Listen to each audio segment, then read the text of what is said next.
नमस्कृत्य नरं चैव नरोत्तमं देवीं सरस्वतीं व्यासं ततो जयमुदीरयेत्। ओम नमो भगवते वासुदेवाय। ओम नमः पितामहाय।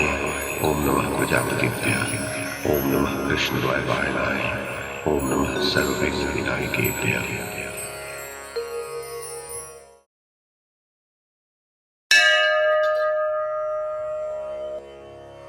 वैशंपायन जी कहते हैं, जन्मेजय, भीष्म जी ने कहा, युधिष्ठिर, त्रेता युग की बात है।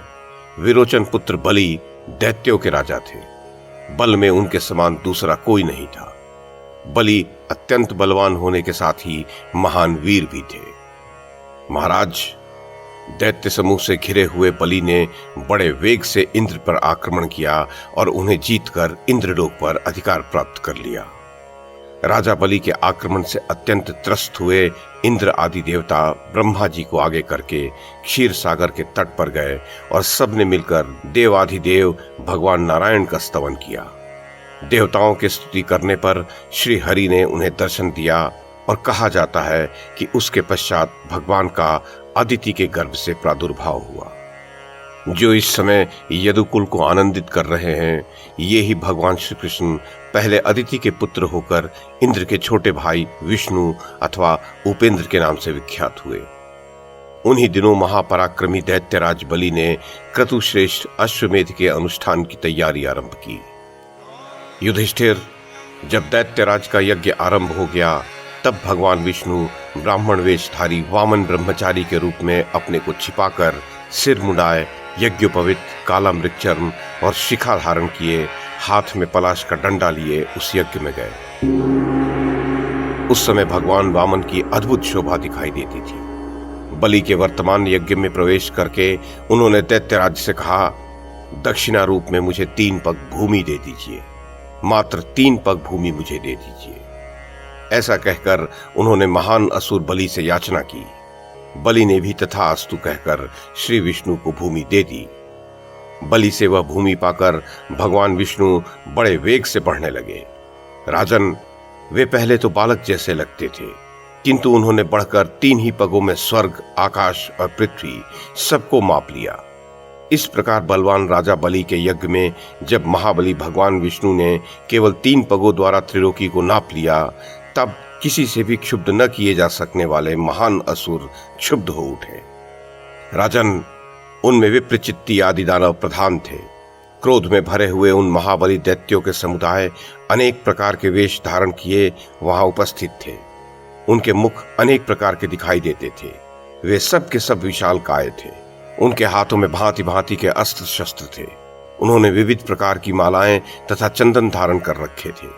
वे देखने में बड़े भयंकर थे और तेज से मानो प्रज्वलित हो रहे थे।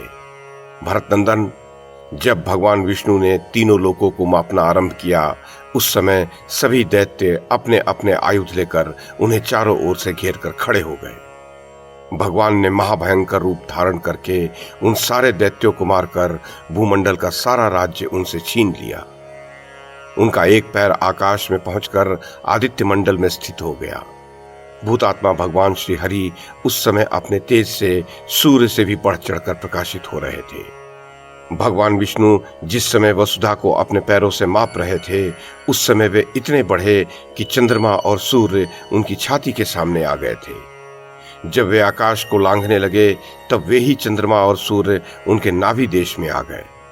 जब वे आकाश या स्वर्ग लोक से भी ऊपर को पैर बढ़ाने लगे, उस समय उनका रूप इतना विशाल हो गया कि सूर्य और चंद्रमा उनके घुटनों में स्थित दिखाई देने लगे।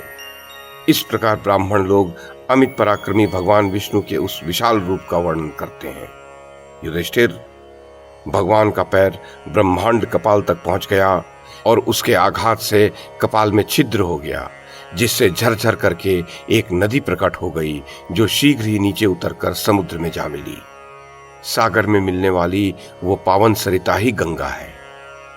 युधिष्ठिर, भगवान श्री हरि ने बड़े बड़े दानवों को मारकर सारी पृथ्वी उनके अधिकार से छीन ली और तीनों लोकों के साथ साथ सारी आसुरी संपदा का अपहरण करके उन असुरों को स्त्री पुत्रों सहित पाताल में भेज दिया। नमुची, शंबर और महामना प्रहलाद भगवान के चरणों के स्पर्श से पवित्र हो गए।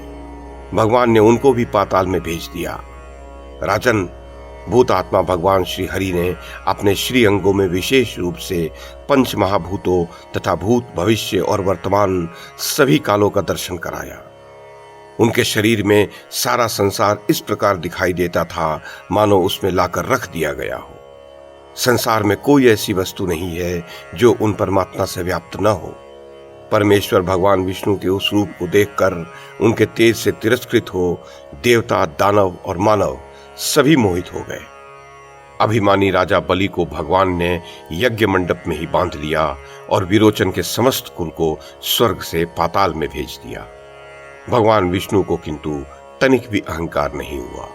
दानव सूदन श्री विष्णु ने शचीपति इंद्र को समस्त देवताओं का आधिपत्य देकर त्रिलोकी का राज्य भी उन्हें दे दिया। इस प्रकार युधिष्ठिर, परमात्मा श्री हरि के वामन अवतार का वृत्तांत संक्षेप में तुम्हें बताया गया।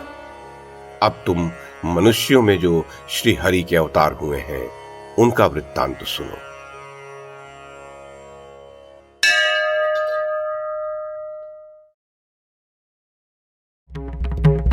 YouTube के माध्यम से महाभारत की कथा को एक श्रृंखला के रूप में प्रस्तुत करने का हमारा यह प्रयास यदि आपको सराहनीय लगा हो तो कृपया इस कड़ी को लाइक और शेयर करें, चैनल को सब्सक्राइब करें और बेल आइकन को दबाएं। साथ में अन्य लोगों को भी देखने के लिए प्रेरित करें।